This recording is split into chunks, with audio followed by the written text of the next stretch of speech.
मेरे प्यारे दोस्तों, ज्ञान के सागर में आपका स्वागत है। दोस्तों, जब कभी जीवन में मुसीबतें आती हैं या बहुत परेशानियां आती हैं, तो मुझे याद है हमारे बुजुर्ग कहा करते थे कि अगर कभी भी कोई मुसीबत या परेशानी पीछा न छोड़ रही हो, तो उस समय बजरंग बाण का पाठ किया जाना चाहिए। बजरंग बाण एक वो औषधि है या एक वो ताकत है कि जिसके पाठ करने से बड़ी व्याधियां, बड़ी से बड़ी विपत्तियां कट जाती। जब भी आप मुश्किल में हो, आपके प्राण मुश्किल में हो, बजरंग बाण का पाठ करिए। हर हालत में आप उस मुसीबत से बाहर आ जाएंगे। जब भी आप भयंकर मुसीबत से घिरे हो, परेशानियों से बाहर निकलने का आपको कोई रास्ता नहीं सूझ रहा हो, नौकरी में भयंकर मुश्किल हो, नौकरी छूट गई हो या छूटने वाली हो, तंत्र मंत्र से किसी ने बाधा पहुंचाई हो, तो आप कोई भी खतरे में हो, आप किसी भी संकट में हो, बजरंग बाण पढ़ सकते हैं। संकट से तुरंत आपको मुक्ति मिलेगी। ये शत प्रतिशत सत्य है। बजरंग बली का बजरंग बाण हमेशा आपकी ऐसे मौकों पे सहायता करता है। यह भी कहा जाता है कि जहां बजरंग बाण के पाठ किया जाता है, वहां हनुमान जी स्वयं आ जाते हैं। अब आप समझिए कि यह बजरंग बाण क्यों अचूक है। पवन पुत्र श्री हनुमान जी श्री राम के भक्त हैं।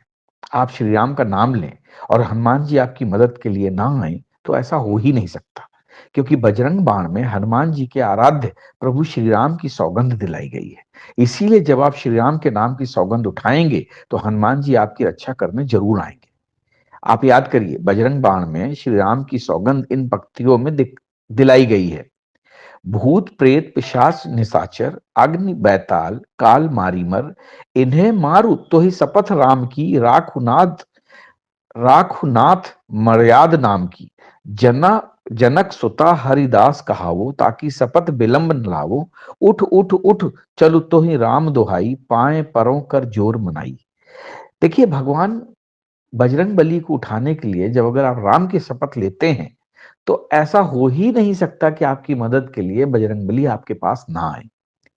और समझिए कि आप अगर इस बजरंग बाण का पाठ रोज करते हैं, तो बहुत ही अच्छा है।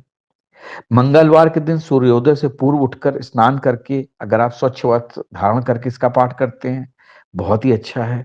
बजरंग बली की मूर्ति के सामने बैठ के करते हैं, बहुत ही अच्छा है। अगर आप गणेश जी की पहले वंदना करते हैं, क्योंकि वो प्रथम पूज्य भगवान हैं, अपने गुरु की वंदना करते हैं और इसके बाद बजरंग बाण की पाठ करते हैं, तो बहुत ही अच्छा है। भगवान राम और सीता का ध्यान करते हैं, तो बहुत ही अच्छा है। बजरंग बाण का संकल्प लेके पाठ करते हैं, तो और भी अच्छा है।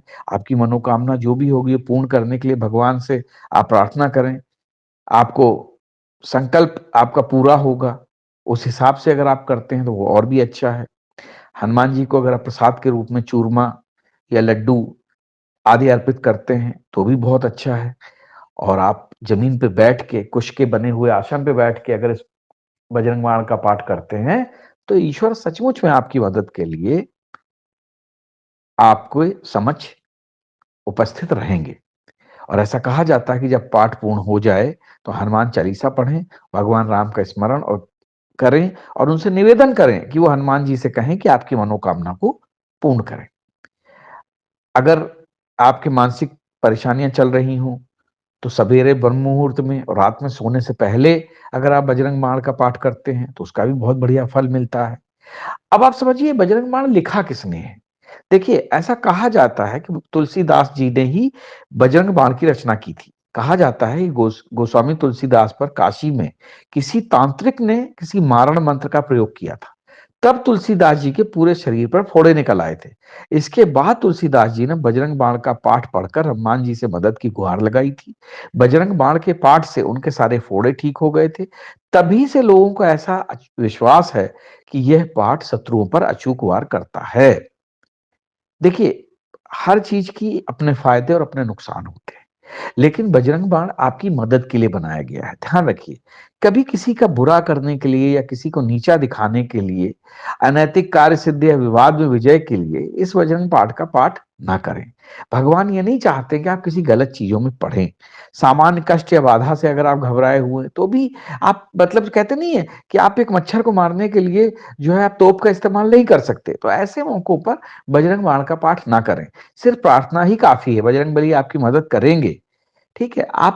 अगर आप बिना किसी प्रयास के अपने कार्य सिद्धि के लिए बजरंग बाण का पाठ करते हैं, या अनावश्यक धन, ऐश्वर्य, पद और भौतिक इच्छा पूरी करने के लिए करते हैं, या किसी का मालिकाना हक छीनने के लिए बजरंग बाण का पाठ करते हैं, तो ये पाठ कभी भी आपकी मदद नहीं करेगा। उल्टे बजरंगबली बाबा आपको जो है ना, कहते हैं कि मदद भी नहीं करेंगे और साथ ही आपसे नाराज भी हो सकते हैं, रुष्ट भी हो सकते हैं। तो दोस्तों, मेरा मानना है कि बजरंग बाण एक ऐसी औषधि है, एक ऐसा आपके पास अ, अटूट कहते नहीं कि काट है, कि जिससे आप बड़ी से बड़ी परेशानियों को, विघ्न को, बाधाओं को दूर कर सकते हैं। अपने फ़ेवर में जो है सारी चीज़ें कर सकते हैं।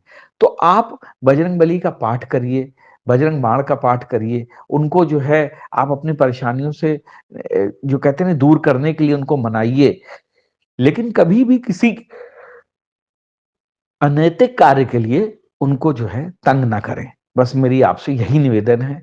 जय बजरंगबली बाबा, जय श्री राम, जय भारत।